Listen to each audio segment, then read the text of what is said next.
Buenos días. Buenos días. Buenos días de nuevo a los que estáis aquí desde las 9 y buenos días a las personas que acabáis de llegar. Quiero daros la bienvenida a todas a la Escuela Andaluza de Salud Pública y agradecer el interés en participar en este interesante y necesario seminario. Quiero darle las gracias muy especialmente a la doctora Yanín, a Beatriz Yanín, por acompañarnos esta mañana, por su ofrecimiento desinteresado a ayudarnos y a apoyarnos en este seminario. Fue contactar con ella y pedirle que estuviera con nosotros hoy y su respuesta fue instantánea e inmediata y quiero agradecérselo muy sinceramente. Beatriz Yanín es licenciada en Psicología por la Universidad de Buenos Aires. Yo sé que muchos de vosotros y de vosotras la conocéis, pero aún así, pues decir que es profesora de Psicología Clínica dirigida a niños y adolescentes en diferentes universidades y centros de salud de Argentina, de España, Francia, Brasil, Uruguay y Chile. Toda una experta internacional. Es directora de las carreras de especialización clínica psicoanalítica con niños y directora también de carrera de especialización en psicoanálisis con adolescentes en la Universidad de Ciencias Empresariales y Sociales de Buenos Aires. Y es autora de numerosas publicaciones científicas y de libros tan interesantes como pues Niños desatentos e hiperactivos, el sufrimiento psíquico en los niños o intervenciones en la clínica con niños e infancia y adolescencia con patología. Quiero introducir este seminario pues recordando que la adopción es una medida de protección curativa, rehabilitadora, terapéutica, esperanzadora, que actúa y que se pone en marcha ante un drama como es el abandono. Y en muchos casos también acompañado de negligencia y de maltrato. Nuestros hijos y nuestras hijas arrastran con ellos, y lo van a hacer durante toda su vida, el dolor de historias terribles. No podemos olvidar estas circunstancias. Esta mañana estáis aquí profesionales de la salud, profesionales del ámbito social, profesionales del ámbito educativo, estudiantes que lo seréis en un futuro, y yo quiero insistir en esto. Quiero decir que mis hijos, aunque tienen una familia que les protege, que les cuida, que les quiere con locura, tienen heridas que el cariño solo no va a curar. Que necesitan profesionales como vosotros que vean sus lesiones, que vean sus daños, muchas veces invisibles o disimulados tras estrategias de autodefensa y de protección que un día les salvaron la vida y que hoy nos complican la vida a sus padres y nos ponen de los nervios. Necesitan profesionales que les entiendan, que vean esas corazas de un niño herido, que en el fondo es muy vulnerable y que no lo hace mejor, no porque no quiere, sino porque no quiere. Y necesitan profesionales que sean capaces de ver y de reconocer estas cosas. Profesionales de la salud, profesionales de la educación y profesionales del ámbito social. Y hoy contamos con una oportunidad única para entender, para empatizar, para comprender la adopción y sus avatares con la doctora Yanín. Haremos un descanso a las 12, tenerlo previsto, ¿vale? Para que estemos tranquilos de que vamos a parar, de que no lo vamos a hacer todo seguido. Y de nuevo, muchas gracias por estar aquí, por el interés y por la participación, y gracias infinitas a Beatriz Yanín. Bueno, muchas gracias por la presentación y gracias a ustedes por estar acá. Y bueno, vamos a intentar ir trabajando hoy estos temas que evidentemente nos interesan mucho y que urgen bastante desarrollar. Por un lado, me parece que tenemos que pensar el tema de la adopción pensando que hay diferentes tipos de adopciones y que para pensar la adopción hay que pensar qué es lo que le viene pasando y qué es lo que le está ocurriendo al niño, pero también al contexto, también a la familia adoptante, también tener en cuenta que va a ser diferente la situación si la adopción es internacional o no, o sea, si el idioma es el mismo, si las costumbres son las mismas, que hay adopciones legales e ilegales, y que es diferente adoptar a un recién nacido que a un niño que ya ha pasado por instituciones. O sea, todo este tipo de cuestiones tenemos que tenerlas en cuenta. A mí, les cuento, me empezó a preocupar muchísimo el tema de la adopción, en realidad a partir de una situación con la que me encontré, con que muchísimos niños adoptados entraban rápidamente en categorías psicopatológicas. O sea, se los patologizaba sin tener en cuenta la historia de ese niño. La adopción no es una patología, es un hecho de la vida, que tiene sus avatares, que tiene sus cuestiones, que hay que pensar su especificidad. Por un lado, si pensamos en el contexto, y esto también es importante porque hay muchos prejuicios en relación a los niños adoptados, por un lado, primero que todo niño tiene que ser adoptado, en realidad. O sea, el hijo biológico tiene que ser adoptado de alguna manera, en tanto uno tiene que ahijar a ese hijo. Es decir, no es solo con el niño adoptado, sino que uno puede haber tenido un hijo al que en realidad no adopte como hijo. Por otro lado, siempre que se espera un hijo, hay fantasías. Y hay fantasías sobre ese futuro hijo. Y también, y esto pasa tanto en los padres biológicos como en los padres adoptantes. O sea, los padres que adoptan también tienen fantasías en relación a qué va a pasar con ese niño, quién va a ser. O sea, toda historia comienza mucho antes de que alguien nazca. La historia de todos nosotros ha comenzado mucho antes del nacimiento, en los deseos de cada uno de los padres, en las historias de cada uno de los padres, abuelos, bisabuelos, etc. Y también con los niños adoptados, allí aparece una cuestión que sí es peculiar. Porque por un lado, uno puede pensar, algo pasó con la familia biológica, también allí se pusieron en juego deseos o no deseos, o lo que haya pasado, e historias. Y a la vez hay historias, deseos y fantasías de la familia adoptante.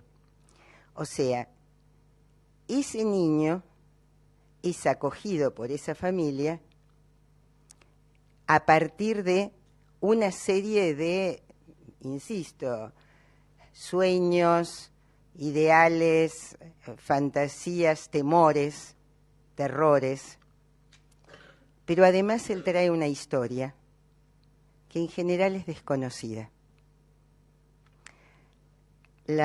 Porque lo que se puede conocer es casi lo evidente, pero hay muchas cuestiones que desconocemos. Además, muchas veces se sabe muy poco de la historia previa.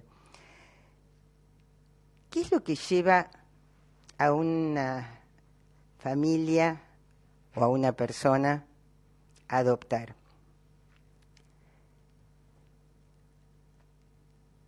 hay, digamos, muchas veces se ha probado, no se ha podido concebir un hijo, a veces es una mujer sola, a veces hay riesgo hay riesgo en un embarazo, a veces son dos personas del mismo sexo.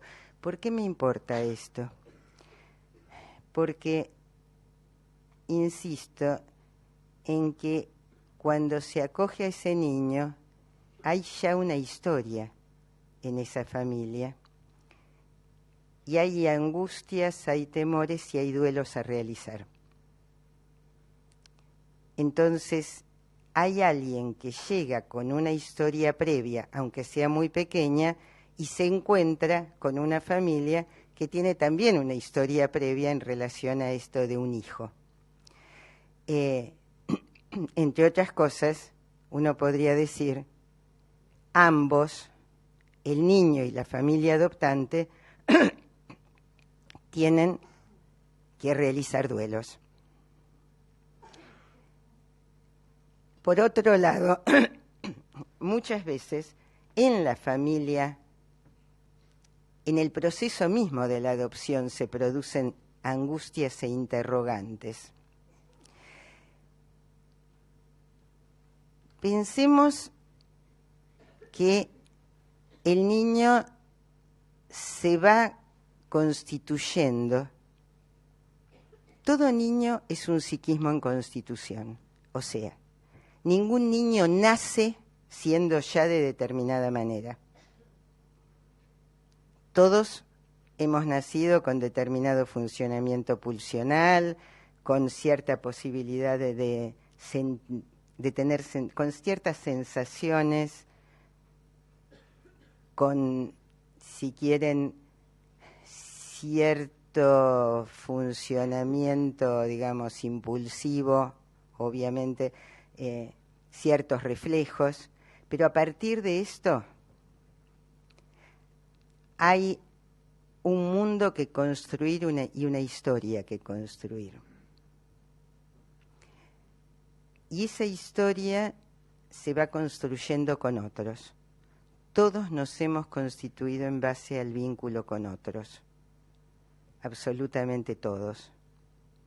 Y todos hemos estado marcados y en realidad, de alguna manera, en parte somos como un residuo de identificaciones múltiples. O sea, todos tenemos cantidad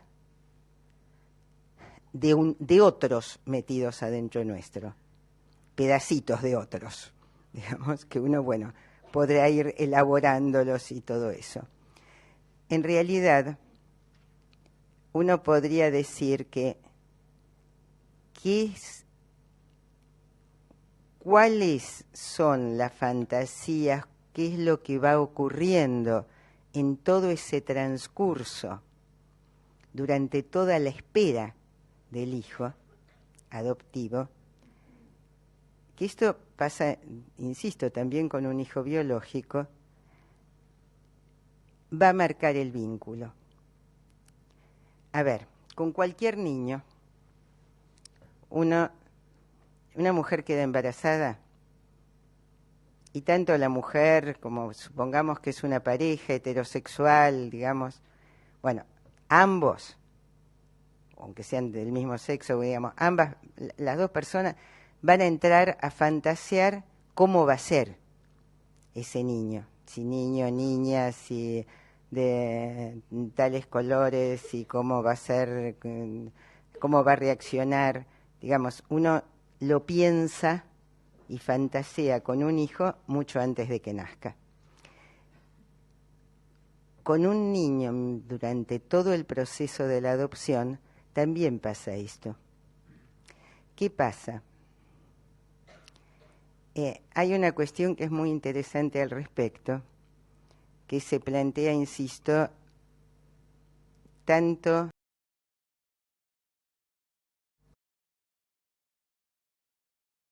como con un hijo adoptado, que es que en tanto uno fantaseó y esperó una cantidad de cuestiones, cuando ese niño llega, del modo en que llegue, se puede dar un encuentro o un desencuentro. Porque ese niño puede coincidir, si coincide totalmente, igual estamos en problema, porque si coincide totalmente es algo así como que la fantasía se presentifica y hay una cuestión como extraña ahí, en donde parecería que fuera un hijo, el hijo soñado de la infancia, digamos, y no un hijo otro. Cuesta diferenciarse ahí. Pero si el niño es totalmente diferente a lo esperado, absolutamente diferente, también puede haber un desencuentro. Probablemente en todo el proceso de la adopción, una de las cuestiones a trabajar con los padres adoptantes es todo el tema de que, bueno, digamos, no se puede saber de antemano, como tampoco con los hijos biológicos, digamos, pero bueno, acá hay todo un trabajo a hacer como para que puedan estar disponibles a acercarse y a recibir a ese niño tal como sea, digamos. En ese sentido, hay una especie de sombra que cae sobre el niño, en donde, que es estas fantasías que lo preceden. Por otro lado, ser madre y padre implica siempre un deseo de trascendencia, o sea, de continuar la estirpe, de dejar rastros, de que haya alguien en este mundo que continúe el camino de uno. Hay diferencias, no me voy a extender igual en esto, si quieren después lo hablamos más. Para la mujer suele ser una extensión de sí, para el hombre es fundamental la idea de un heredero. O sea, de esto de alguien que tome las banderas que él deja, sea hombre o mujer, el hijo, o sea, sea hijo o hija. Esto es interesante también porque a veces, cuando se patologiza la cuestión de entrada, o cuando ese niño que ya no llega de recién nacido, sino que tiene algunos añitos, viene ya muchas veces con una especie de cartel. Entonces viene con el cartel de, no, a este niño le pasa tal cosa, o este niño tiene tal dificultad, o cosa por el estilo. Se puede quebrar en ese hombre la idea de alguien, la idea de tener a alguien que continúe, como que continúe su camino, y puede ser visto como un extraño.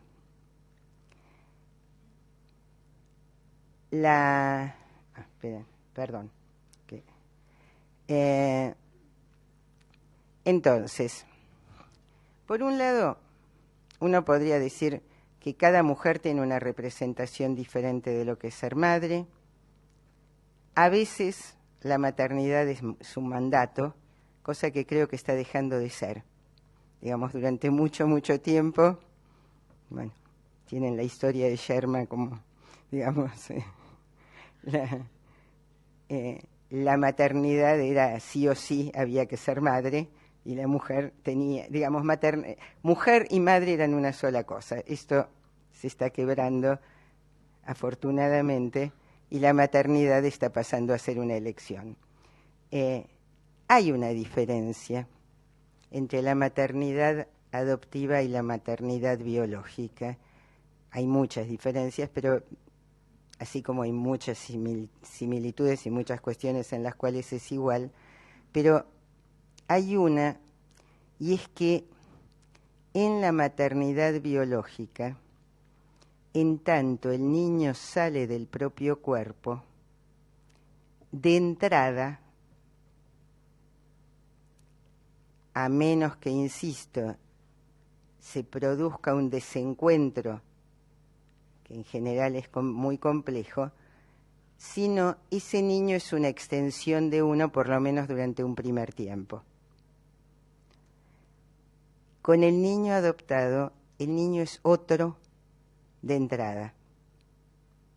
O sea, este proceso de ahijarlo quizás tenga un plus de dificultad en ese punto. Aparece un otro, no alguien que salió de uno. Y esto puede llevar a tener algunas dificultades. Piensen que ser madre, en cualquier caso, la maternidad implica varias exigencias. Una de las exigencias es la de funcionar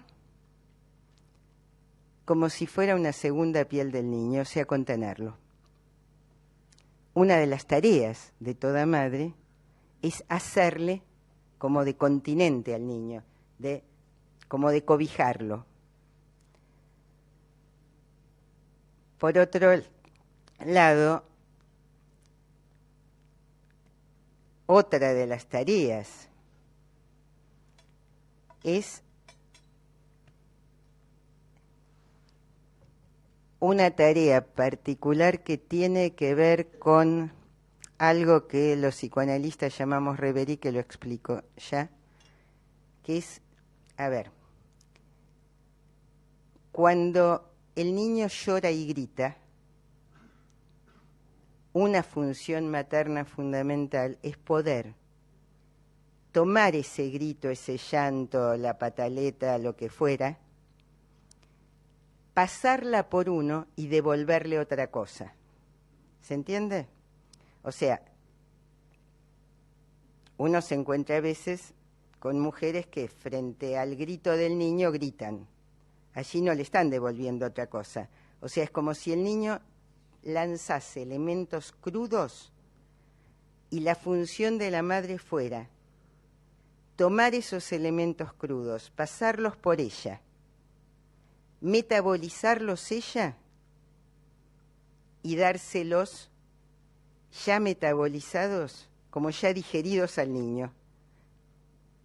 Esto, que me parece que es importante, que es una de las claves de la función materna, bueno, es una de las cuestiones que va a tener que hacer toda madre. Y que a veces una de las cosas que aparece en el tema de la adopción es que se atribuya a la adopción cuestiones tales como, seguramente el niño por ahí, digamos, va a estar, o puede estar más excitado que otro niño, o puede gritar más, y por otro lado no tuvo eso. Digamos, seguramente careció de un otro que hiciera de continente y careció de un otro que metabolizara por él lo que él no podía metabolizar.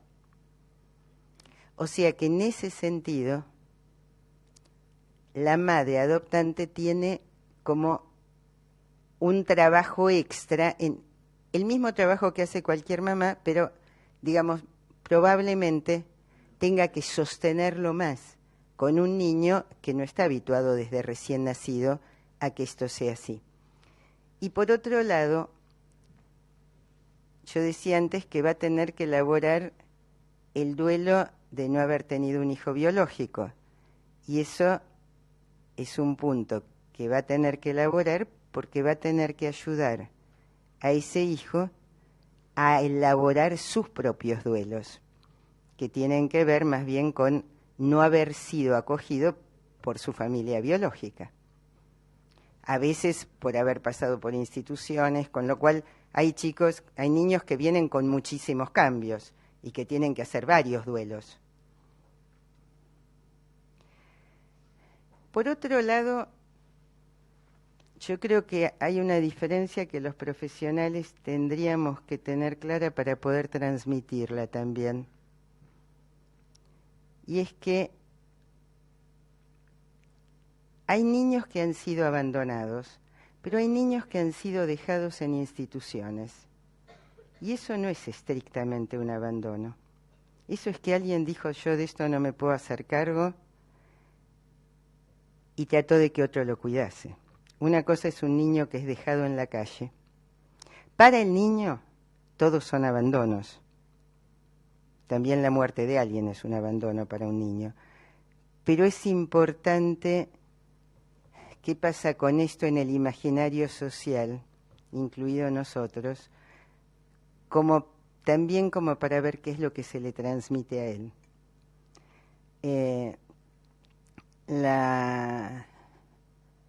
Yo en ese sentido siempre me acuerdo de una psicóloga de Noruega que trabajaba en un plan de acogimiento de niños africanos, ya hace bastantes años.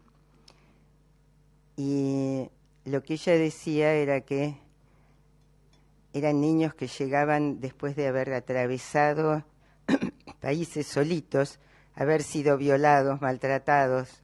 Ahora, en realidad los padres los intentaron salvar de la muerte. Los lanzaron como para que pudieran llegar a otro lugar. Es decir, no hubo un abandono allí. Lo que hicieron fue intentar que esos niños tuvieran un destino distinto. Que bueno, los que llegaron, porque la mitad se mueren por el camino, pero cosas así sabemos todos que siguen pasando, es decir, en otras situaciones por ahí menos dramáticas, insisto, hay veces que hay un abandono y a veces que alguien realmente no puede, y digo también como para qué es lo que le transmitimos al niño en ese sentido. Es bastante terrible sostener la idea del abandono para el niño mismo. Y es distinto pensar que, bueno, que hubo gente que no pudo. Y listo, digamos. Que por lo menos hubo un deseo de que él tuviese alguna otra historia. En relación a ser padre, uno podría decir que, como con la mujer también y la maternidad, cada uno tiene una historia particular. Uno aprende, yo siempre digo que uno aprende a ser padre o madre no en los libros, ni por casualidad, sino en la propia vida. Y en general con quienes uno aprende es en la propia infancia y con los propios padres. Y tiende a repetir las cosas de los propios padres. Y lo que puede hacer variar la repetición es el propio análisis. O sea, que uno pase por un proceso en donde uno pueda revisar y cuestionarse lo que uno hace y lo que uno vivió, y entonces va a poder no repetir. Si no, estamos signados por la repetición en gran medida. Ahora, ser padre, por otro lado, yo decía que la diferencia de la madre biológica y adoptiva era esto de salió de mi propio cuerpo, es carne de mi carne, sangre de mi sangre sería. No, es un otro que llega y es un desconocido al que tengo que acercarme a conocer. Para el hombre siempre es así. De cualquier manera, suele pasar en los hombres que la idea de herencia biológica les facilita el encuentro. O sea, también van a tener que elaborar esta situación y ubicar como propio a ese hijo. Sobre todo se lo facilita muchas veces cuando hay parecido físico. Digamos, ahí, aunque no hayan salido del propio cuerpo, la idea es inmediatamente, es mío. Y lo que es muy importante es que el padre tendrá que poder investir a ese hijo como heredero más allá de los genes. Y poder proyectar un futuro en ese niño. No sé si ustedes conocen, por ahí hay gente muy joven, o sea que por ahí algunos hasta la vieron, hay una película, que es una película infantil en realidad, que no me acuerdo el nombre, pero en donde toda la historia es que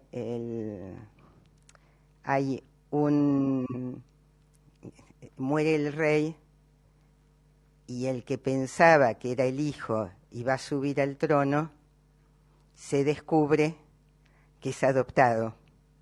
Y entonces hay toda una discusión, entonces tendría que subir el primo, que es un malvado, entonces, bueno, digamos, porque pero entonces finalmente a último momento una chica que es periodista, bueno, que se enamora de este muchacho, descubre que el rey a último momento había cambiado la ley del reino y había dejado como un edicto por el cual el hijo adoptivo podía ser sucesor. Es interesante esto porque lleva a pensar esta cuestión de que hay un movimiento que hay que hacer allí para ubicarlo como sucesor y poder proyectar un futuro en ese niño. Proyectar un futuro como sucesor, por ende, ustedes saben que la paternidad tiene un punto de conflicto porque en tanto si hay un sucesor es porque uno se va a morir, digamos, con lo cual siempre está la idea de que me puede suceder me puede matar. Pero, bueno, aquí esto de proyectar un futuro en el niño intentando tolerar la inevitable rivalidad que se da siempre. El padre, en general, es llamativo porque muchas veces se habla de la madre biológica y por lo menos en mi país se la juzga bastante, como hubo una mujer desastrosa que abandonó un hijo y todo esto, y entonces hay un mito de la madre biológica, pero jamás se nombra el padre. O sea, es como si el niño hubiese tenido solo madre, digamos. No. Es una figura que se soslaya. Y en realidad, yo insisto en que los padres, todos, hemos tenido que adoptar un hijo, aunque fuera biológico. La otra cuestión que aparece con los hijos adoptivos es que hay muchas veces temores a perderlo, a que elija a otros. Hay muchas fantasías de que si el niño sabe, conoce su origen, va a querer volver con la familia de origen, de que pueda, también de que va a repetir una historia. Y no la historia de ellos, sino no la historia de los padres adoptantes, la historia de los padres biológicos, lo cual vamos a ver que la historia no está marcada por la biología y uno no está determinado por los genes. Y otro temor que hay es que se sienta siempre un extraño. Cuando yo digo que uno no está determinado por los genes, insisto, toda la genética actual plantea la epigenética, o sea, todos tenemos un montón de genes. Esos genes son despertados o no por el ambiente. Y el medio ambiente incluye con mucha fuerza la historia y el funcionamiento psíquico de los otros. O sea, no es que alguien nace de determinada manera y de acuerdo a eso se va desplegando las cuestiones, sino que alguien nace, todos nacemos con una infinita cantidad de genes. Todo lo que se habla de que el autismo genético, el TDAH genético, qué sé yo, digamos, 8 millones de cosas son genéticas, no están comprobadas científicamente. Los mejores genetistas del mundo insisten en esto de que de los miles de genes que tenemos, solo algunos son y además hay modificaciones. Si no, sería terrible, estaríamos determinados del nacimiento y pase lo que pase, no pasaría nada.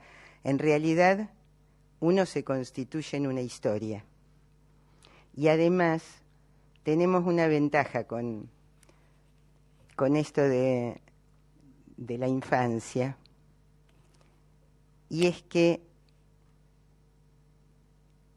uno se va estructurando en una historia, pero además sufre reestructuraciones, o sea, lo que pudo, que uno se vaya estructurando quiere decir que uno va tomando del mundo algunos elementos, los va ligando de determinada manera, pero después lo que aparece es que en determinados momentos,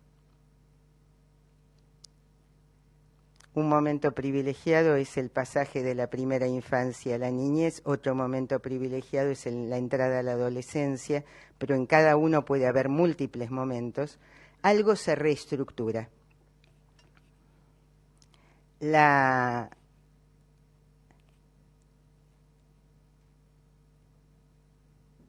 Y algo va cobrando otro sentido. Hace unos cuantos años, muchos años, me consultaron por una niñita de 2 años y medio que había venido, en realidad me consultó la familia adoptante, una niña de una provincia, o sea, yo estoy en Buenos Aires y esta familia también, y estaba en una provincia, esta niñita venía de una provincia mucho más lejana, que había sido tan maltratada por el marido de la madre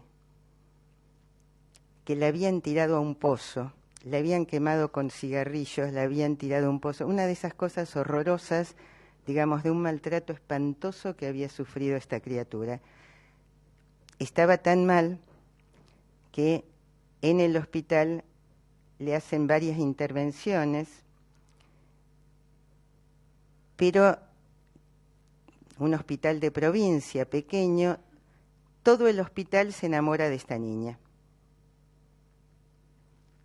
Digamos, empiezan como a protegerla entre todos, apenas empieza a estar mejor, una de las enfermeras se la empieza a llevar a la casa los fines de semana. Bueno, está muchos meses en el hospital porque además no saben que no la pueden volver a llevar a la casa, obviamente en esa situación.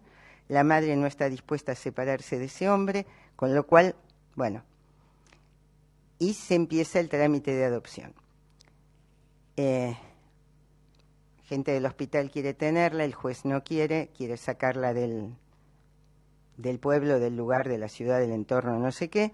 Bueno, la adopta una familia de Buenos Aires que estaba en lista de adopción.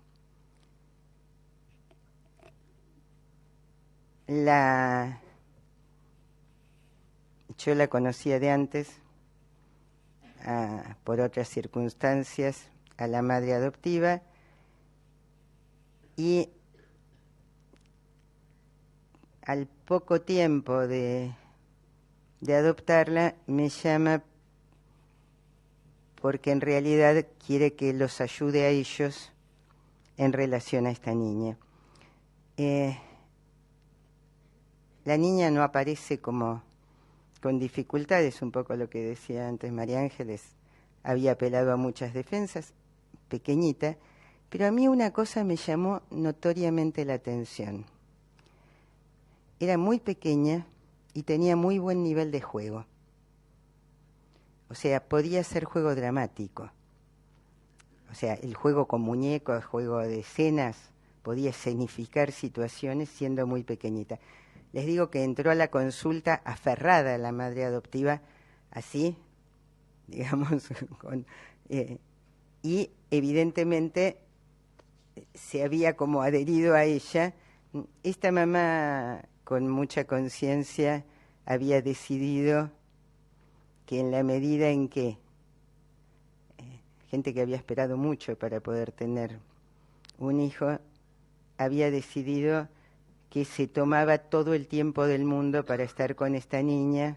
Había pedido, ya trabajaba en una escuela, bueno, había pedido licencia en la escuela, como 9 meses de licencia, digamos 1 año prácticamente de licencia, como para poder, porque dijo que después de esto esta niña necesita que alguien esté con ella, que la cobije, que bueno. Pero lo que me llamó la atención de la niña no era este apego así a la madre y evidentemente el temor de nuevo a perder todo, sino que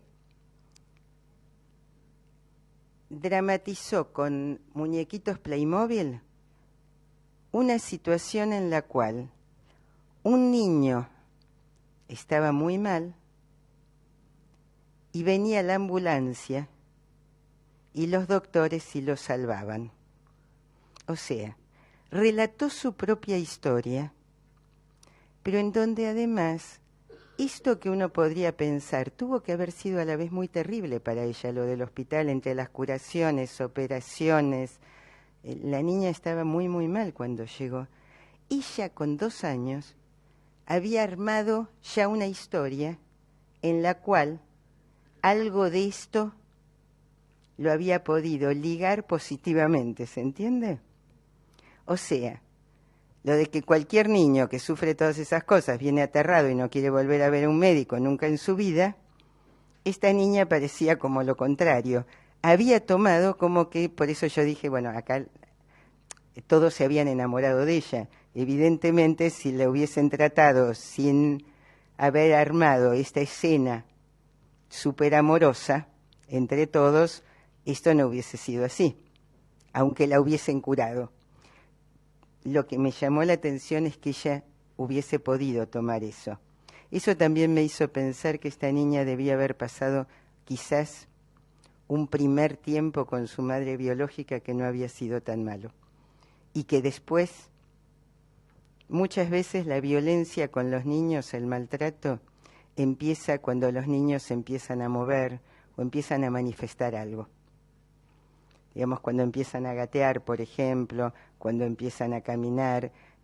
Digamos, mientras los niños son tipo paquete porque se los puede mover así y pueden estar, uno los puede dejar en la cuna, etcétera, pero por ahí la misma, digamos, acá, bueno, todo hablaba de que era el padrastro el que había hecho todo esto, pero bueno, con una madre que no la había defendido.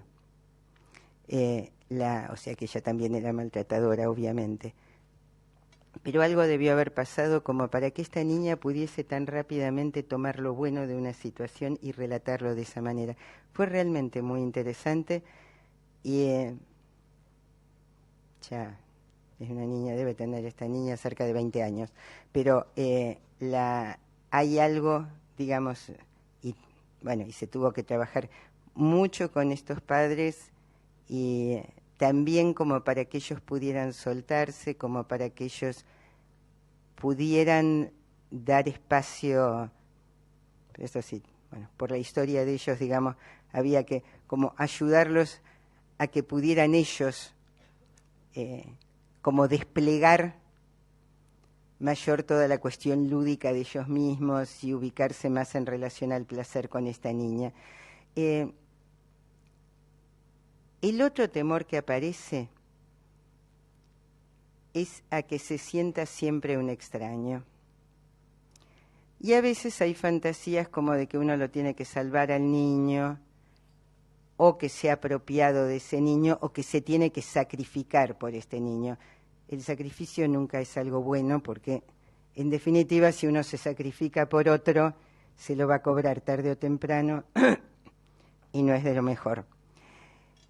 En realidad, con el hijo adoptivo yo insisto en que hay que hacer todo un trabajo de reconocimiento mutuo y ver con quién se identifica él, pero también con quién se identifica uno en relación a él.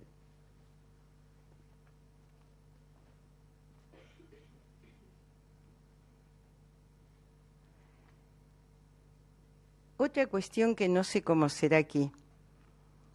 En mi país, por suerte, hace poco se comenzó a prohibir que uno les cambie el nombre a niños que vienen ya con todo un tiempo de vida. Hasta allí, hasta hace no tanto tiempo, estaba la opción, o sea, se podía, el niño venía y se llamaba Juan y de repente la familia adoptante decidía que se lo llamara Pedro, desconociendo que el nombre es parte de sí, o sea, es como un pedazo de sí mismo, que es distinto al apellido. El apellido lo pone a uno en una línea generacional con una familia, Y entonces el apellido obviamente lo tienen que cambiar, porque pasan a formar parte de otra familia, y esto es fundamental, ser reconocidos como parte de una familia, de esa otra familia. El tema con el nombre es mucho más complejo, porque que un niño que venía reconociéndose siendo Juan, de repente pase a tener otro nombre, es como que hay algo de su propia identidad que se desconoce.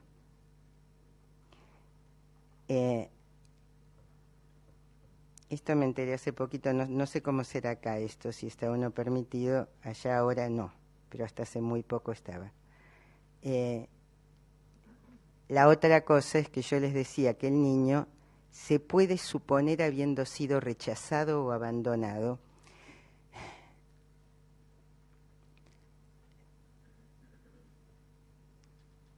Muchas veces ha habido rechazo o abandono o ha habido maltrato. Esto trae un golpe enorme, en todo caso, por esa sensación de no haber sido amado. Cuando yo contaba lo de esta niña pudo de alguna manera compensar internamente el maltrato sufrido con el alojamiento que había tenido en todos esos meses en el hospital. Curiosamente pudo hacer algo que no es tan fácil, que es rearmar la historia tomando eso bueno que había tomado, que le habían dado. Pero fundamentalmente son niños dañados en su narcisismo. O sea, son niños a los cuales hay que ayudar a sostenerse porque han sufrido un golpe narcisista importante. Alguien no los quiso. E insisto, aunque no haya habido un abandono estrictamente hablando, ellos se suponen siendo abandonados, rechazados, etc. Por otro lado, hay algo que me interesa muchísimo insistir, y es que ese niño, aunque no haya tenido una historia de maltrato, ha habido cortes en su historia. Todos nosotros hemos tenido vivencias desde bebés que los padres muchas veces han sido testigos de esas vivencias, la familia ha sido testigo de esas vivencias, y entonces hay alguien que puede hacer un relato y ayudarnos a ligar eso que vivenciamos. Ahora, un niño al cual se adopta, supongamos, 3, 4 años, o aún más pequeño, pero digamos después de ya un tiempo. Por eso diferencio con los recién nacidos, que es otra historia, pero que son cada vez menos frecuentes las adopciones de recién nacidos, son muy raras. Y aún con los recién nacidos, digamos, con los recién nacidos ya hay quiebre entre los latidos cardíacos de la madre y los de la madre biológica y de la madre adoptiva, ya ahí hay una diferencia. Pero con los que han vivido meses, años en otro entorno, hay un quiebre que se produce. Cuando las adopciones son internacionales, ese quiebre yo les diría que es casi enorme, porque los niños pasan de escuchar un tipo de lengua a otra, aun cuando sea, y es más, aunque sea la misma lengua. En mi país muchas adopciones son de estos niños que vienen de las provincias. Hablamos todos el mismo idioma, nos podemos entender perfectamente. La tonada es distinta. Cualquiera de ustedes puede diferenciar una persona de Buenos Aires a una persona de Córdoba o de Salta, digamos. Son distintas tonadas, ¿se entiende? Bueno, acá es muy claro, qué sé yo, digamos, aquí se habla distinto que en Madrid, por ejemplo, claramente la tonada es distinta y se habla la misma lengua.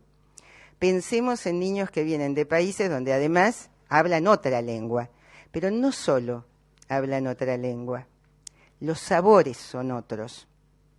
los olores son otros, la luminosidad del cielo es otra.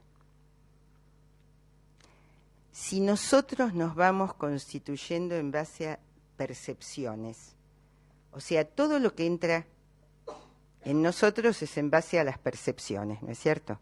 Que son múltiples. Las percepciones van dejando inscripciones. Estas inscripciones, o sea, van armando como circuitos de pensamiento. Esto, de repente, porque en general en un niño hay una continuidad, y si ese niño, supongamos, emigra a otro país, y entonces también tiene un cambio de lengua, de luces, de aromas, de gustos, de sabores, de todo, lo va a hacer con toda su familia, y entonces todos van a vivir eso mismo y eso va a poder ser hablado, va a poder ser compartido.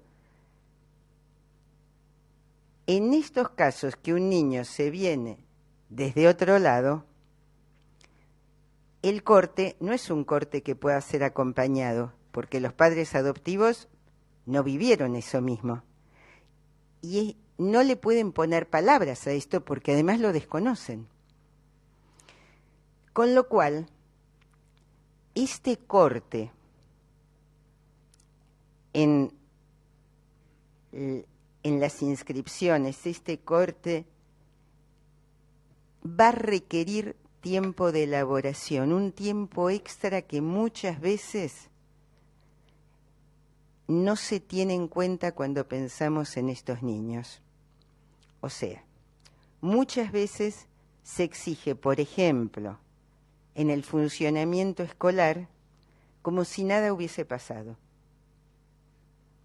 Y no es porque sean niños que no puedan, son niños que necesitan, es como si uno fuese de repente trasplantado a otro lado y sin nadie con quien compartir esa situación, va a necesitar un tiempo de elaboración en el cual es probable que no se pueda conectar de la misma manera con nuevos contenidos.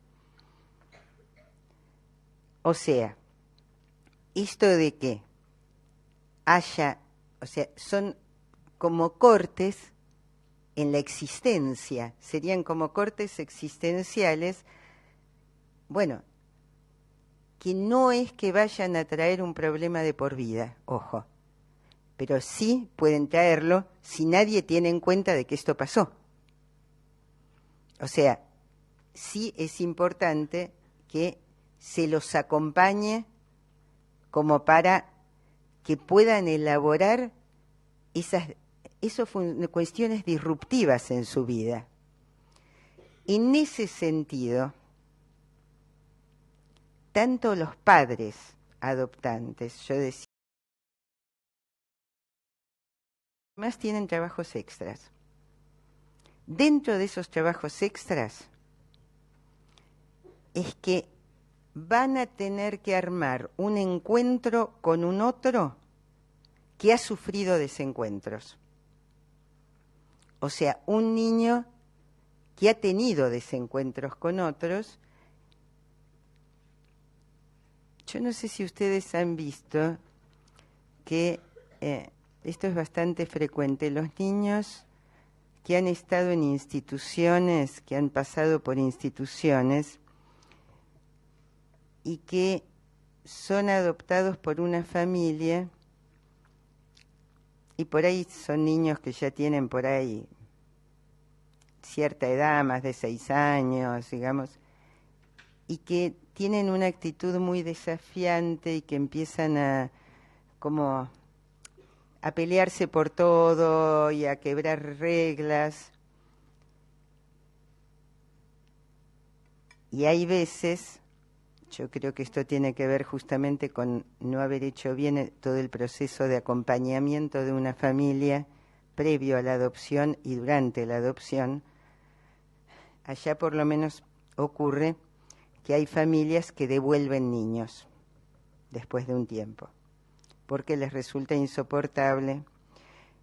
Si un niño es devuelto por una familia, va a volver loca a la familia siguiente, lo cual se entiende, porque va a esperar a ver quién es el que sí lo puede cobijar. ¿Se entiende? Digamos, y muchas veces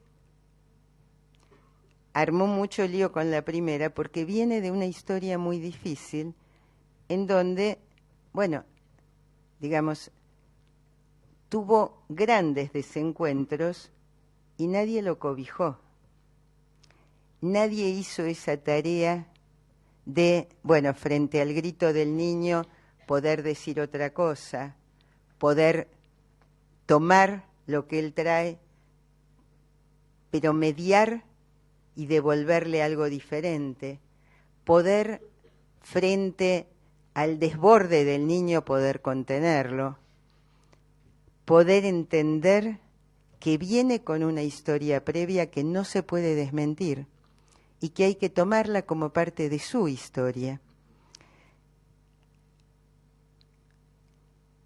Yo insisto en que, bueno, esto yo ya lo dije, digamos, que hay duelos además.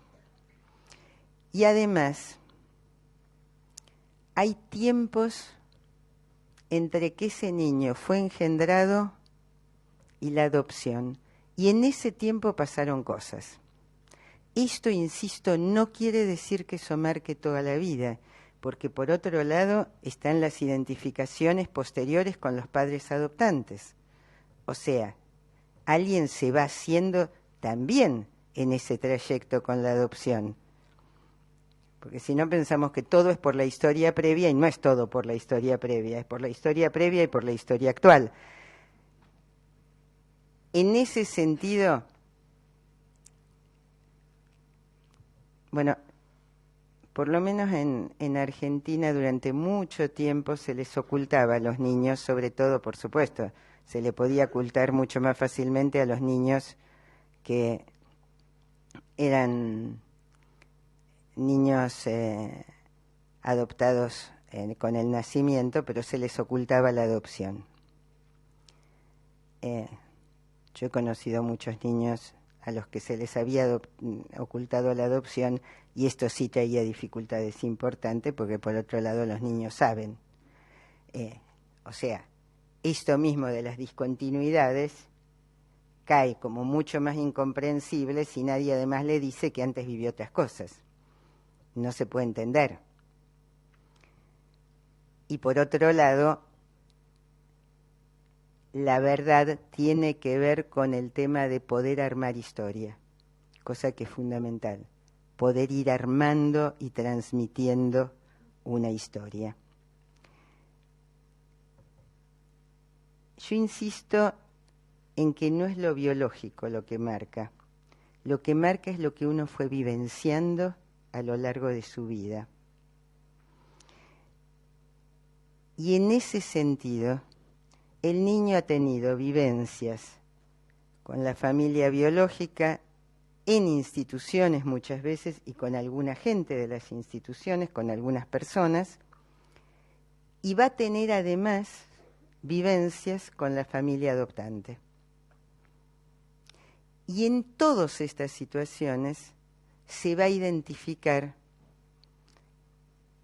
a veces masivamente y a veces con rasgos del otro. En principio, uno se constituye en relación a la imagen que el otro le da.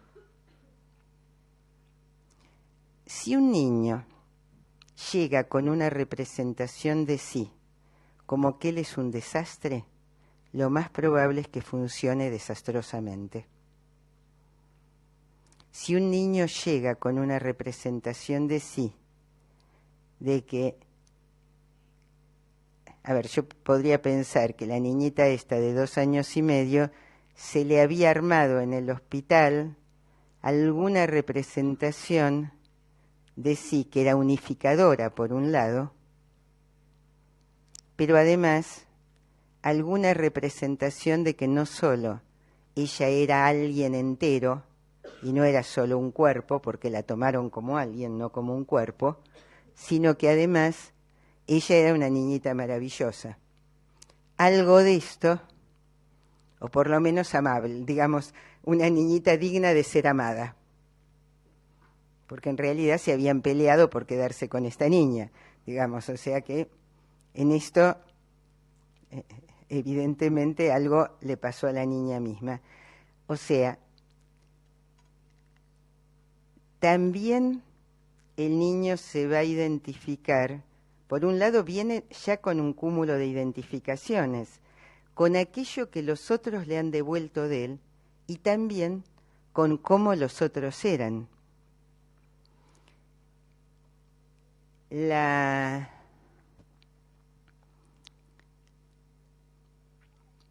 No sé si llegó acá una película argentina sobre un niño adoptado como de 12 años. ¿No llegó?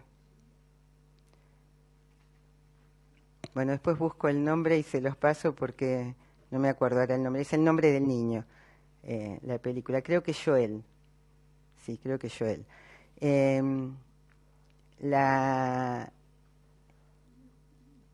Es muy interesante porque es una pareja que está en lista de adopción, que están buscando, esperando un niño y les dan un niño de 12 años,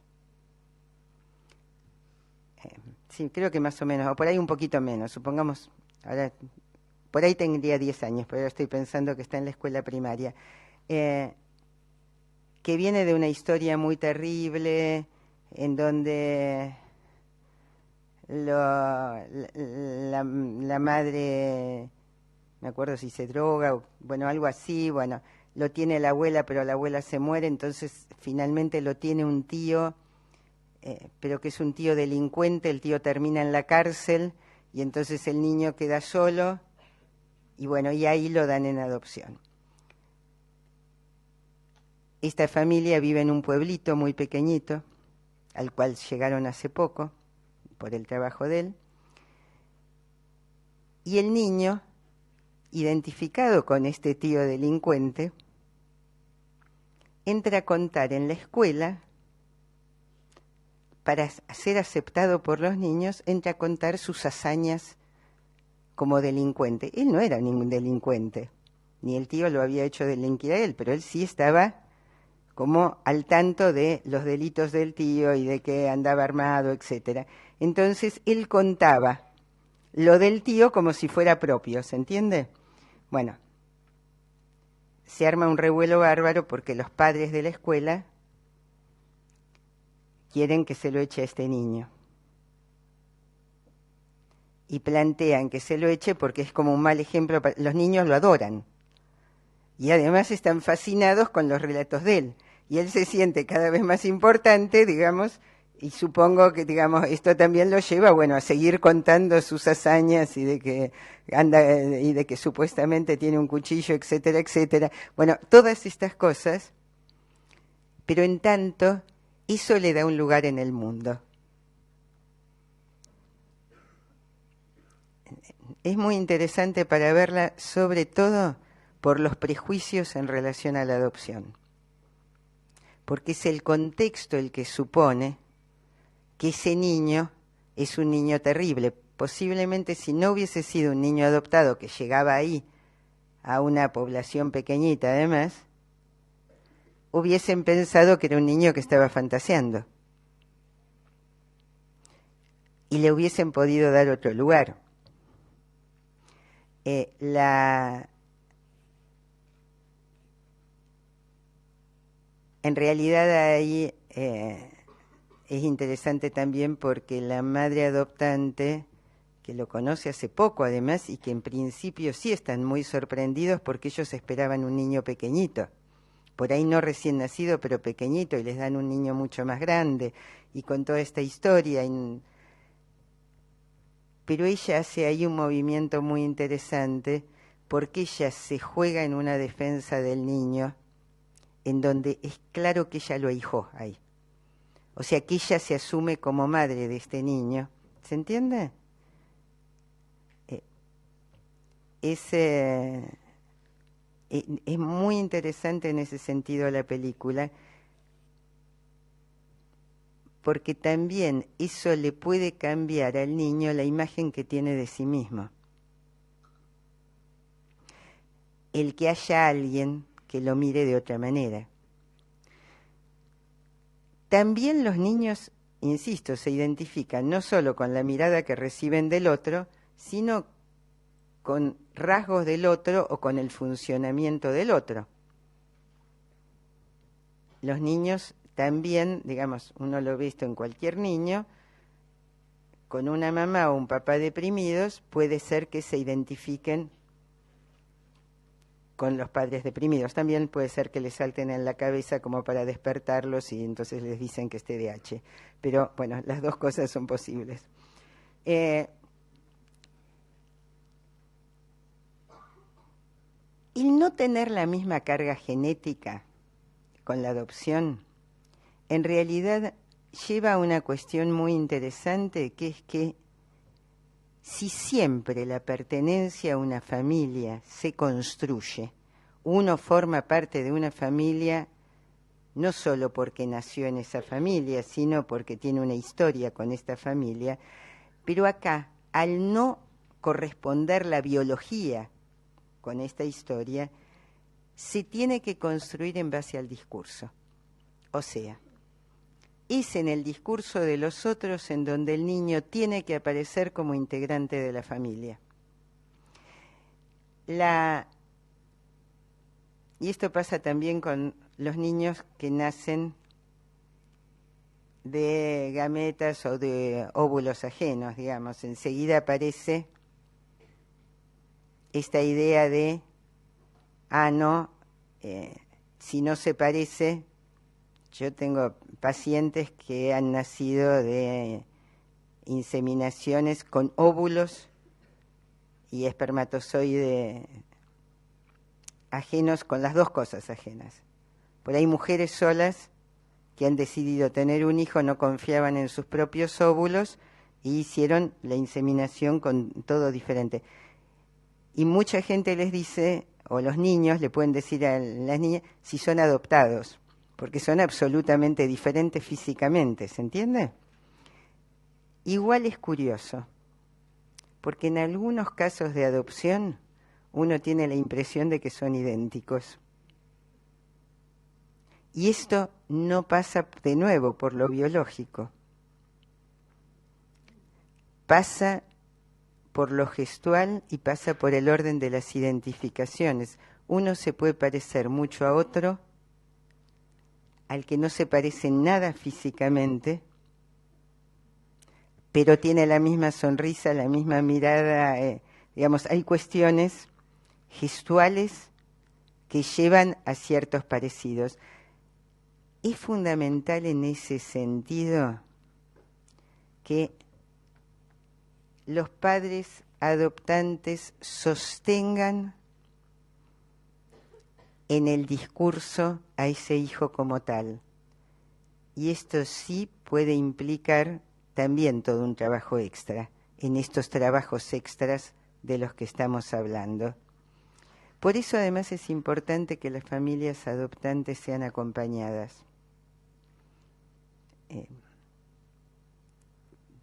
Digamos, como para ayudarlos en todo este. En realidad, muchas veces las diferencias de color de piel, de rasgos, todo esto provocan interrogantes. Acá, que son muy comunes las adopciones internacionales, eso aparece a veces muchísimo más, porque son como diferencias flagrantes, digamos, por ejemplo, en el color de piel o cosas por el estilo. Eso puede llevar al niño a tener una fantasía de que es diferente, de que es totalmente de otro universo, cosa que, insisto, solo se puede saldar parcialmente, por lo menos, con esto de reconocerle una historia y una historia previa, pero a la vez incluirlo en la historia actual y en la historia de uno. En ese sentido, toda la elaboración de diferencias y la construcción de vínculos hay que ir dándola a partir del lenguaje y los afectos, en la medida en que no hay biología, digamos, no hay genética en común, no es la biología lo que marca el lazo. En realidad nunca es la biología lo que marca el lazo, yo les diría. La biología sola no marca nada. Por esto mismo, de que hay gente que puede tener un hijo y no lo hizo nunca en su vida.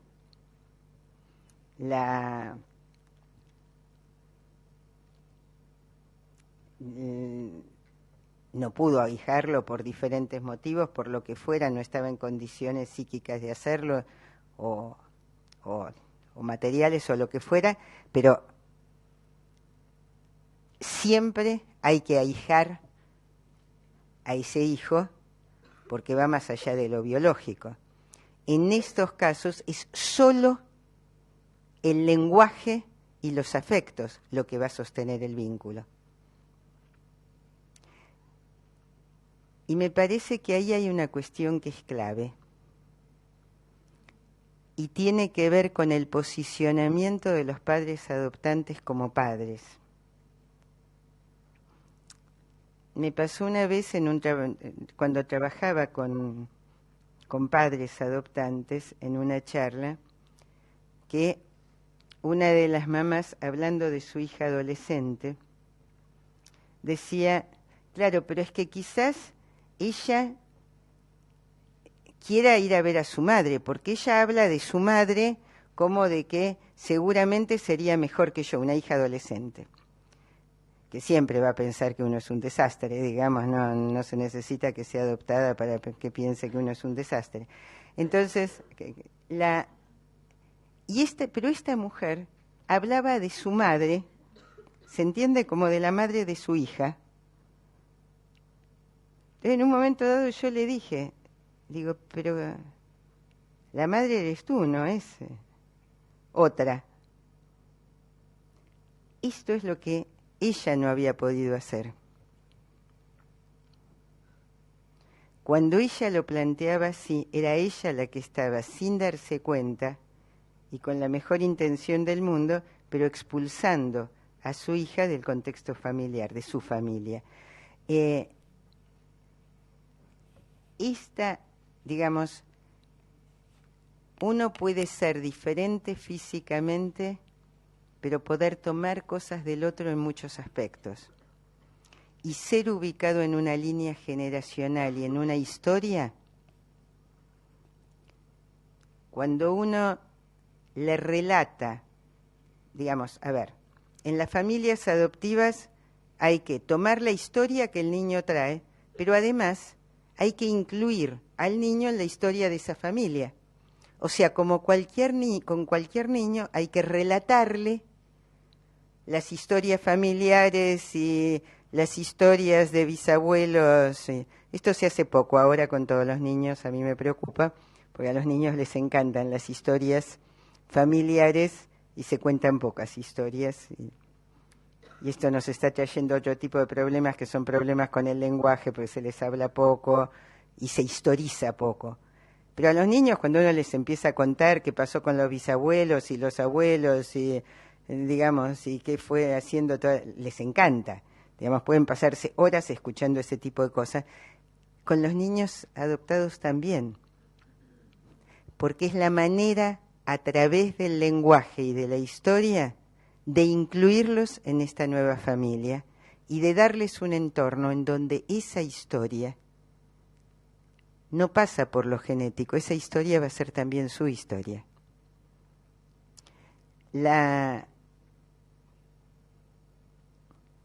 Es decir,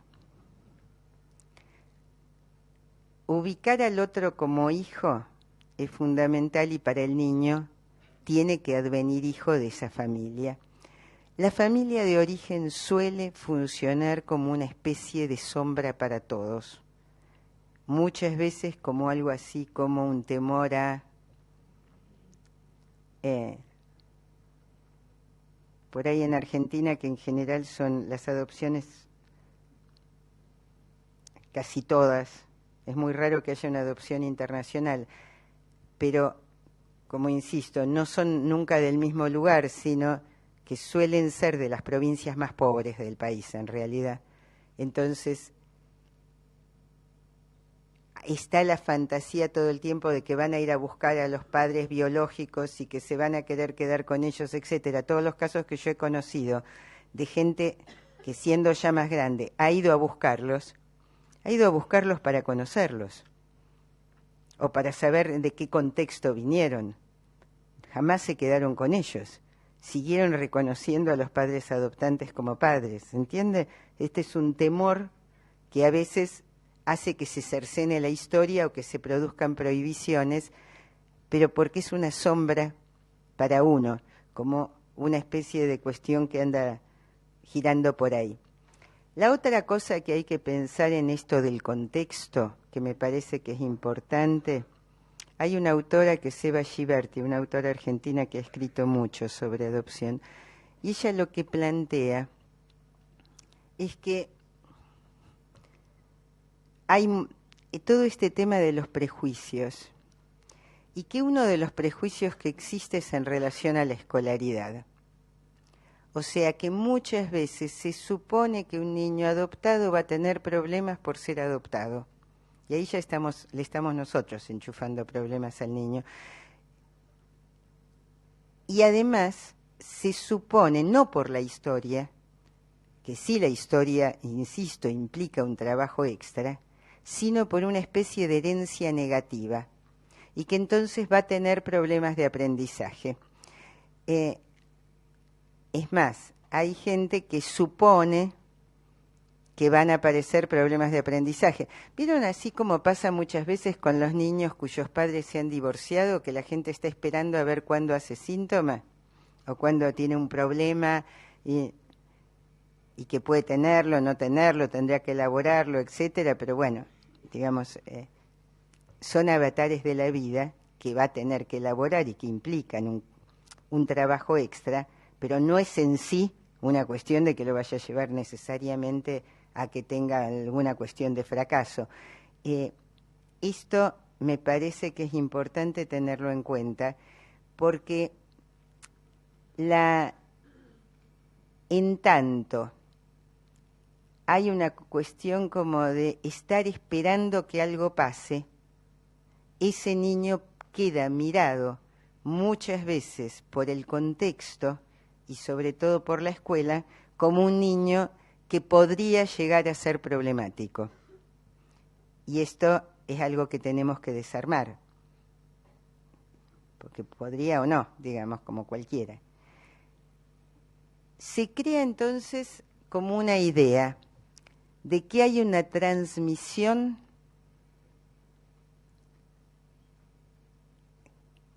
que es sociocultural, y se supone que una de las cosas muchas veces tiene que ver con el rendimiento intelectual, como si supusieran que va a tener problemas. Fíjense que de esta manera se arman algunos diagnósticos, como el diagnóstico de las dificultades específicas de aprendizaje, que no sé si acá ya está muy de moda ahora. Todos los niños tienen dislexia, todos los niños tienen dificultades específicas del aprendizaje. Bueno, los adoptados se supone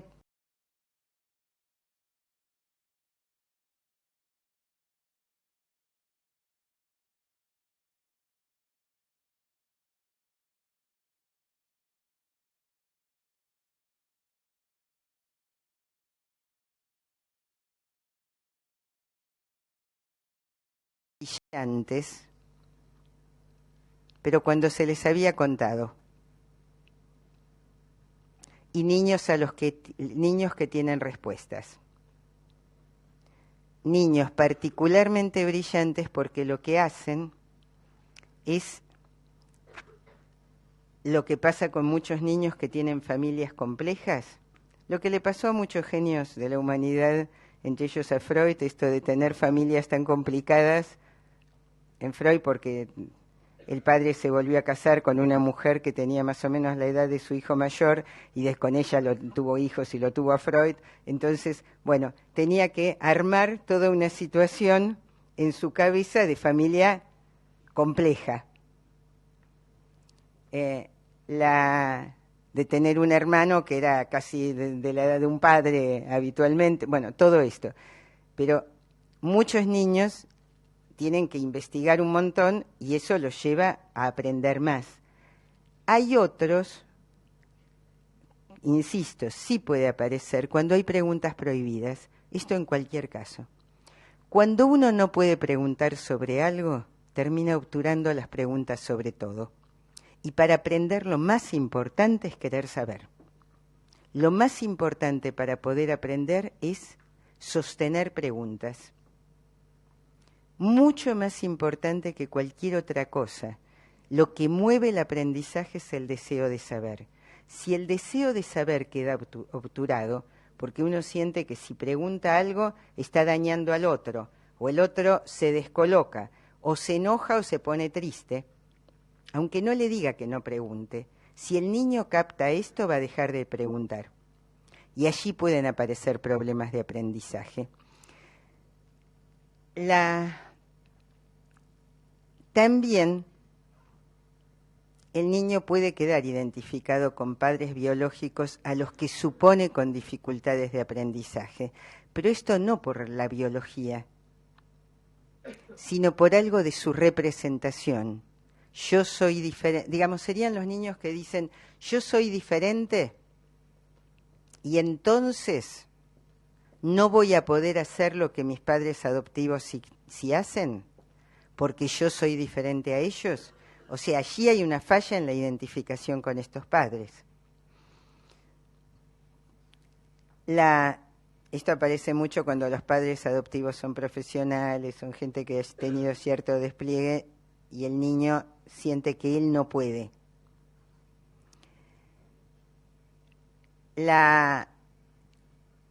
También es importante que un niño no haya sido abrumado con información excesiva y a la vez que no haya habido ocultamientos.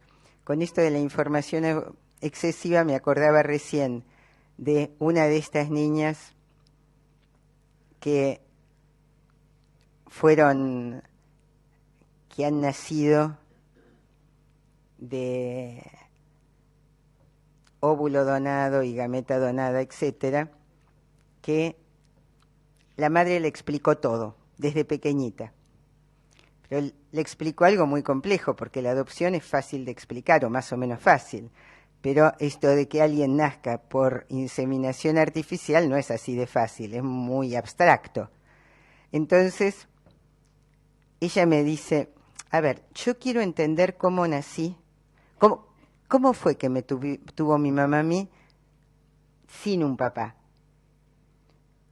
Dice, ella me explica, yo no entiendo, pero lo que entendí es que un doctor la ayudó, con lo cual el doctor se terminó, ¿se entienden? Porque ahí, digamos, es cierto que a veces si se le da una explicación súper compleja a un niño, bueno, el niño va a sacar sus propias conclusiones.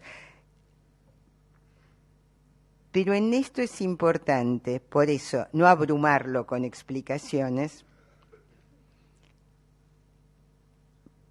pero a la vez que no haya ocultamientos. Con lo de la inseminación yo creo que ahí sí no es ocultamiento, sino que no tiene mucho sentido explicárselo hasta que el niño no tiene una edad, porque por otro lado es un niño que nació del cuerpo materno, o sea que no tiene vivencias previas, ¿se entiende? Las gametas y los óvulos no tienen vivencias. El niño adoptado tiene vivencias previas. Así sea adoptado a la semana de nacer, algo le pasó en el medio. El otro diagnóstico, que esto lo voy a desarrollar mucho más hoy a la tarde, es que un diagnóstico que se le da a los niños, el que más se le da a los niños adoptados, y esto en todos los países en donde yo me he movido, me ha llamado la atención, que es el diagnóstico de TDAH. O sea, que uno puede pensar Por un lado, que se les dice que son desatentos cuando tienen que saldar un montón de cuestiones previas a atender en clase. Y por otro lado, alguien que está en duelo puede llegar a moverse mucho como para salir de esa situación. Y el otro diagnóstico que se le suele dar también es el tema de la desconexión y del lenguaje.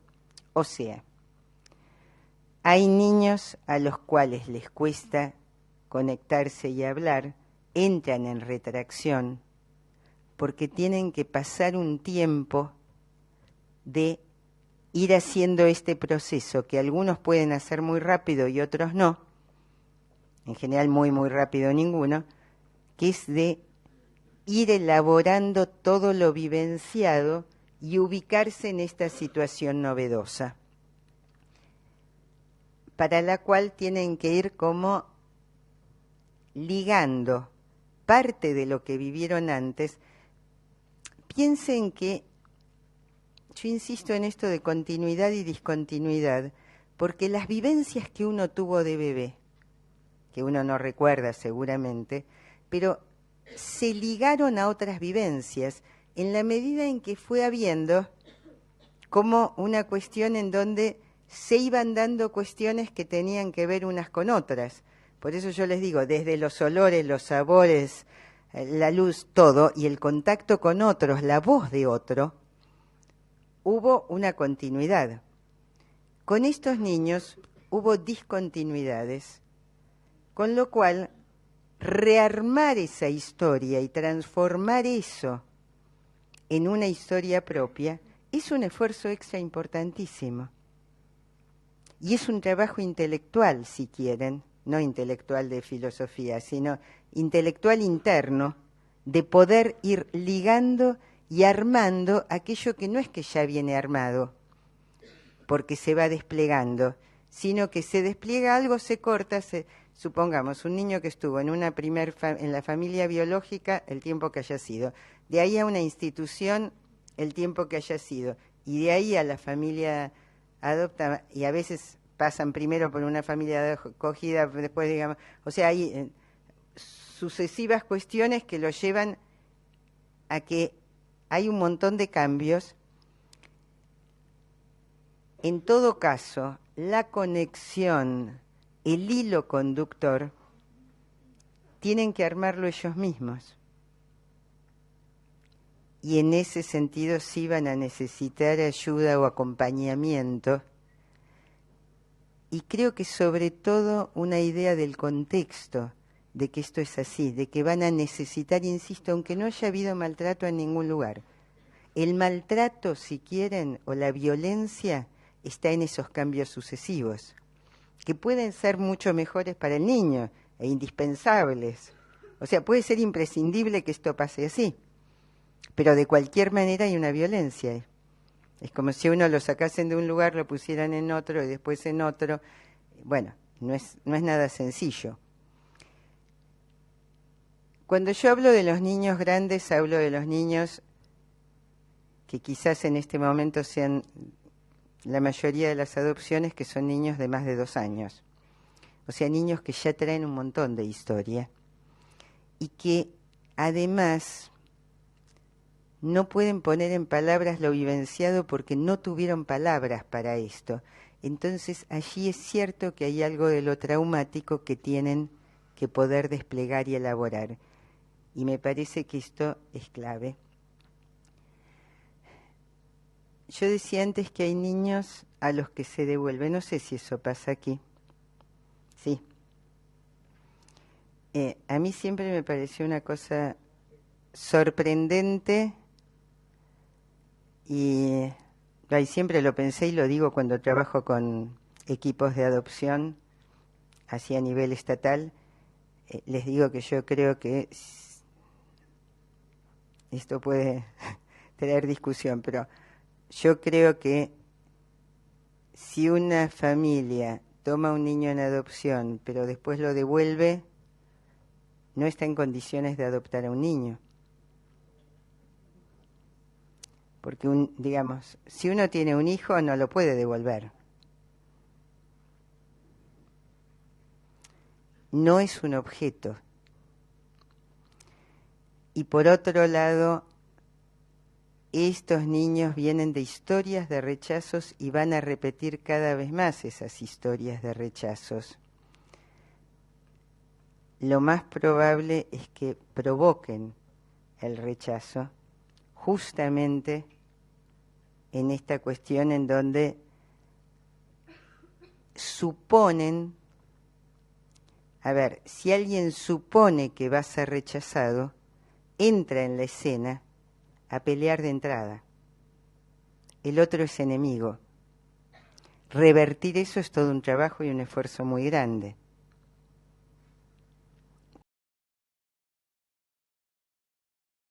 Llevar justamente a mayor pelea por parte del niño.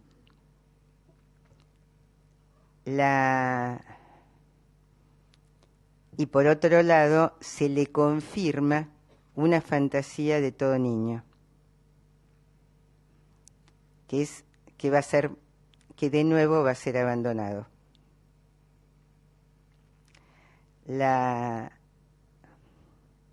Hace poco supervisaba el caso de un niñito que estuvo con la familia biológica, pero con una madre que estaba muy mal psíquicamente, hasta que nace una hermanita. Él tendría unos 3 años, nace esta hermanita y la madre dice que no puede con los dos. Pasan entonces a una institución ambos niños. Además, esta madre parece que lo maltrataba bastante, digamos, se desbordaba, estaba muy mal ella. Y de esta institución, en gran medida también por la hermanita, una familia los adopta a ambos.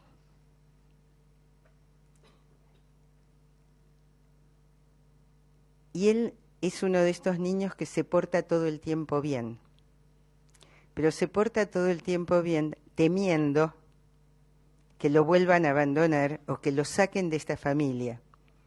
Y él dice que le está muy agradecido a la hermanita porque gracias a la hermanita él pudo hacer estos cambios y está ahora en esta familia. Pero el temor permanente es ese, que esta cosa de nuevo ser expulsado. Lo que hace es, digamos, se porta bien y trata de, como, está bien que nunca fue expulsado de esa familia de origen, que en realidad se lo sacaron a la madre. Porque había una cosa de abandono, maltrato, digamos, no se hacía cargo de la bebé y por ende le sacaron a todos los niños. Pero en realidad muchas veces, y este mismo niño, que en realidad ese es uno de los motivos de consulta, es porque todo el tiempo busca certezas.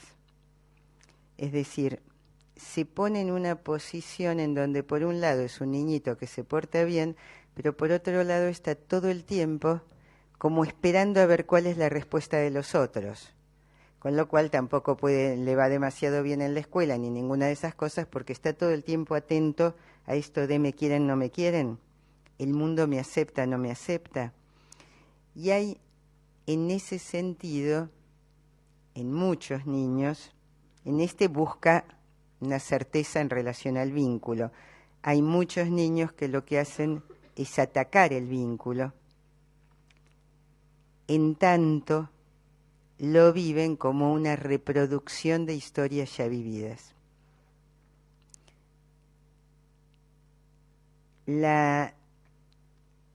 Hay algunas cuestiones, una vez, y más de una vez, yo he escuchado a padres adoptantes decir, hemos hecho tantas cosas por él o por ella, tendría que estar agradecido. Por un lado, la adopción es algo que se hace a partir del propio deseo, no por beneficio de otro. En realidad hay que tener en cuenta al otro, pero hay que también reconocer que es algo que la familia que adopta es porque desea tener un hijo. Si no, no hay una adopción ahí. Y por otro lado, algo que me parece que es muy importante es que no cualquiera puede ser agradecido. El agradecimiento es una conquista psíquicamente. Hay gente que no puede estar agradecida nunca de nada y posiblemente, digamos, efectivamente el agradecimiento es lo contrario a la envidia y la envidia es destructiva de sí mismo y del otro. Y el agradecimiento es la posibilidad que uno tiene de reconocer que hay un otro que le da algo. No es agradecido el que quiere, sino el que puede. Que un niño pueda agradecer y ser agradecido es porque pudo construir en su historia una representación de sí suficientemente firme como para no sentir que si es el otro el que le da y el otro el que tiene, él queda desprovisto de todo. O sea, si uno puede reconocer que otro tiene cosas para darle y que el otro le puede dar algo, es porque a la vez se siente uno entero. Estos niños han pasado por muchas violencias, con lo cual,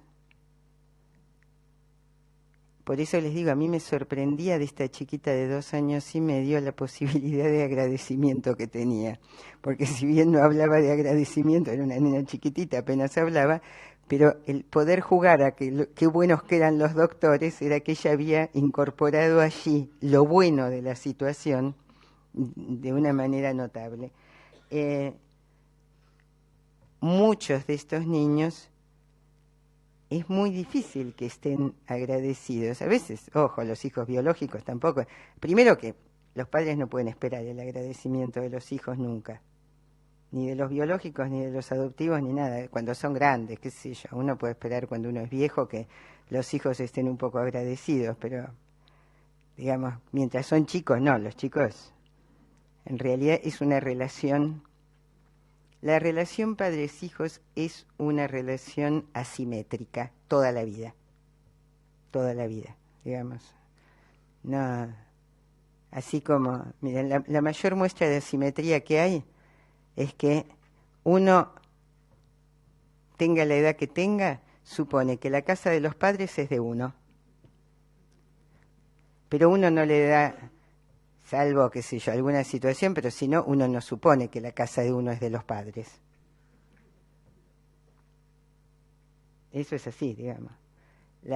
Vieron que, digamos, uno puede ir a la casa de los padres, tomar lo que quiera y suponer que, pero no supone que esto es lo mismo a la inversa. Bueno, todo es asimétrico e insisto, toda la vida mucho más de chiquitos.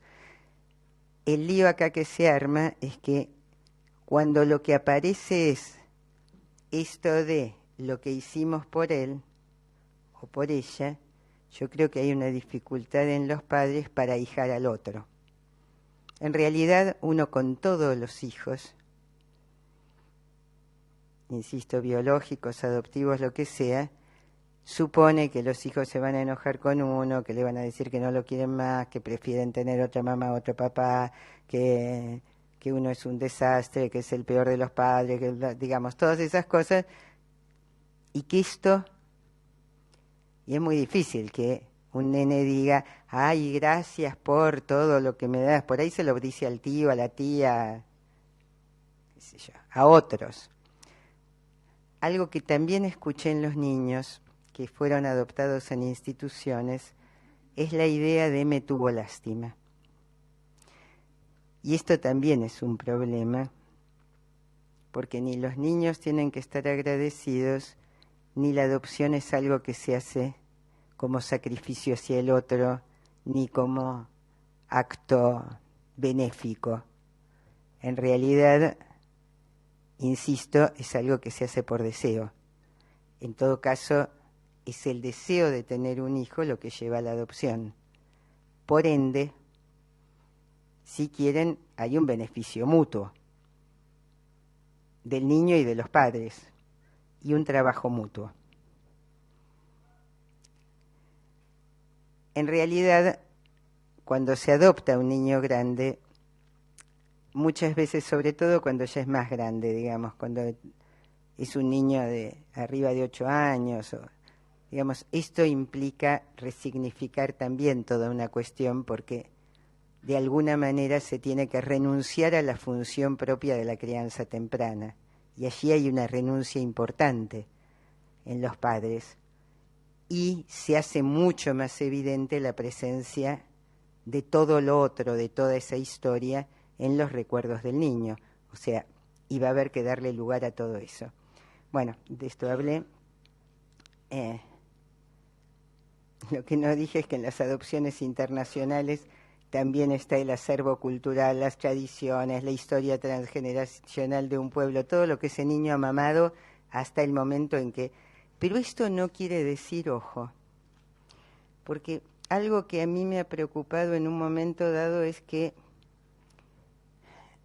en las adopciones internacionales aparezca una idea de, bueno, la historia de él sigue siendo la historia de China o de África o de lo que sea, o de Latinoamérica, de donde sea. No es cierto. Ese niño tiene la historia de China, de África o de Latinoamérica, pero si está en España y ha sido adoptado por una familia española, se está integrando a la cultura y a la historia española. ¿Se entiende? Digamos, porque si no, uno lo deja, es uno el que lo pone afuera.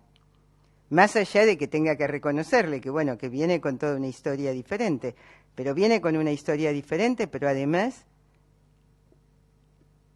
está perteneciendo ahora, así como pertenece a otra familia, pertenece a otra historia.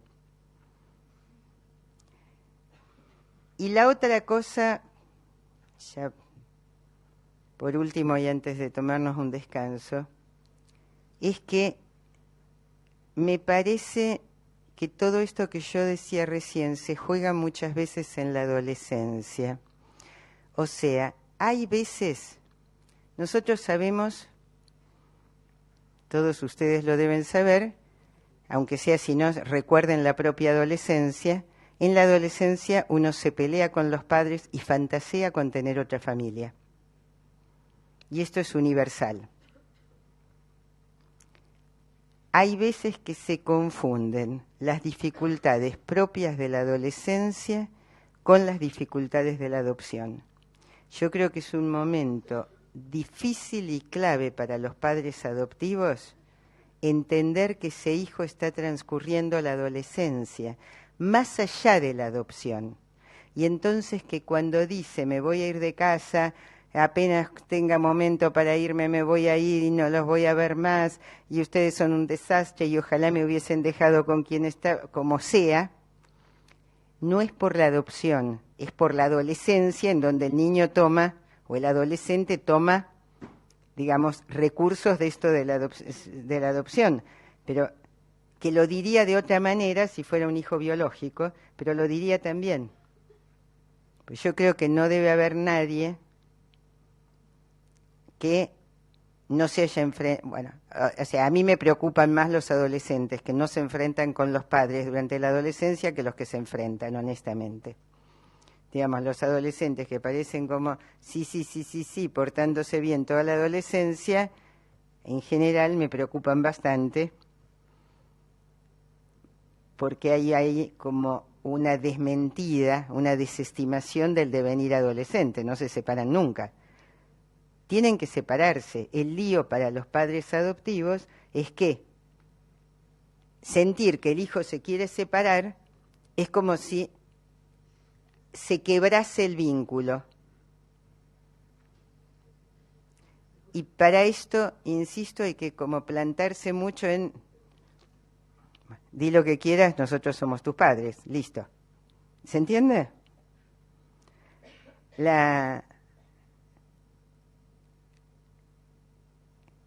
Bueno, también la hija mujer durante la adolescencia rivaliza con la madre inevitablemente, pero además aparece el tema de la fertilidad. Muchas veces lo que yo he visto, esto en pacientes mías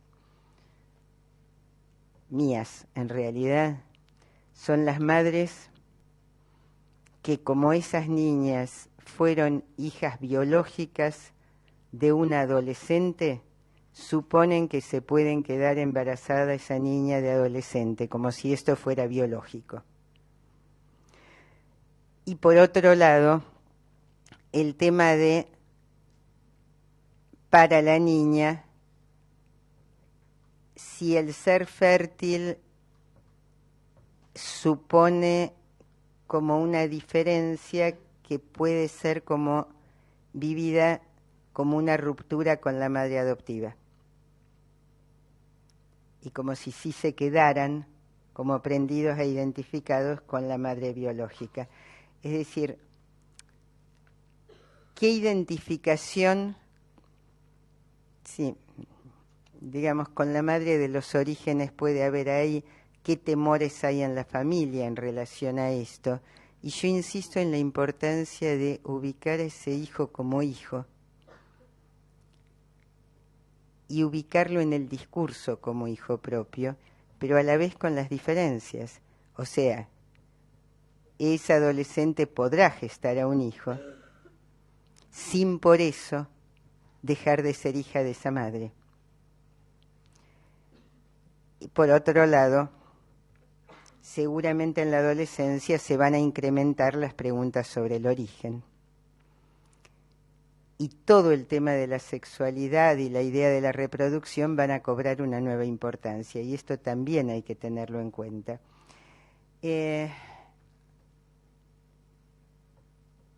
Cuando, acá de nuevo, el adolescente rearma la historia y por primera vez es el relator de su propia historia, pero acá esto se le suma el que los demás no compartieron con él ciertas vivencias. Entonces es una escritura que le va a implicar un trabajo extra, porque nadie se lo puede ayudar, pero se lo ayuda acompañándolo y tratando de ir ligando sus recuerdos, pero no hay otro que recuerde con él. Y todo adolescente, por otro lado, tiene que separarse de los padres, realizando un doble trabajo, o sea, separarse y a la vez armar nuevas identificaciones con el contexto y también con ellos. O sea, la adolescencia implica, yo les decía al principio, una nueva reestructuración psíquica, a tal punto que una infancia tranquila no garantiza una adolescencia tranquila, y una infancia tormentosa no garantiza una adolescencia tormentosa. Digamos, ninguna de las dos cosas no es lineal. Hay niñas, sobre todo niñas, que parecieron ángeles durante toda su infancia, entran en la adolescencia y hacen trastornos de la alimentación severos, por ejemplo, que es bastante frecuente. No se pueden desligar de la madre, quedan ahí atrapadas y empiezan con trastornos difíciles de la alimentación. Y esto no tiene que ver con la biología, sino con el no poder despegar. Y por ahí con una historia de toda una niñez muy defendida, en donde no pudieron desplegar fantasías y otro tipo de cuestiones. De otra manera, hay niños que parecía que tiraban la escuela abajo durante toda la infancia y entran en la adolescencia y pueden armar otras redes con amigos y con profesores, etcétera, y funcionar 10 puntos. Entonces, en el trabajo con los niños adoptados, uno tiene que ayudarlos a armar una historia. Y yo acuerdo con esto que planteaba María Ángeles, de que es muy importante esto de que alguien los acompañe en esto.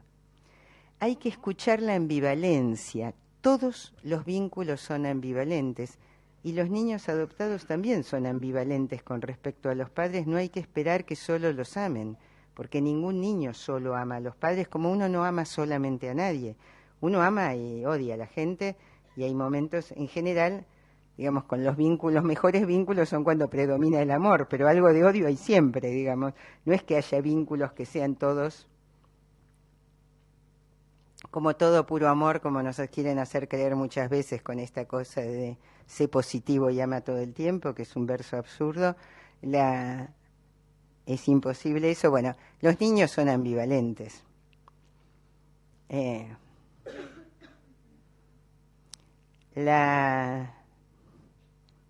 Yo tengo una nieta de 6 años, que es muy divina, pero que así como me dice todo el tiempo, ay, abuelita, y nos amamos profundamente ambas, cuando le digo que no a algo, cosa que no es siempre, porque en general soy bastante, digamos, permisiva con ella, porque soy la abuela, entonces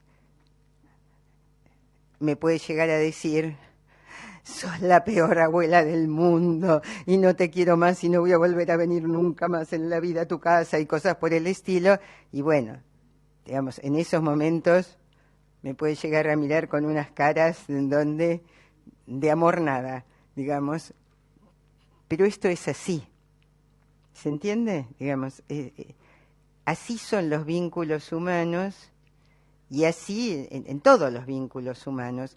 Entonces, esta ambivalencia hay que escucharla sin asustarse por la ambivalencia de estos niños y sin atribuirla a que entonces efectivamente no quieren a estos padres.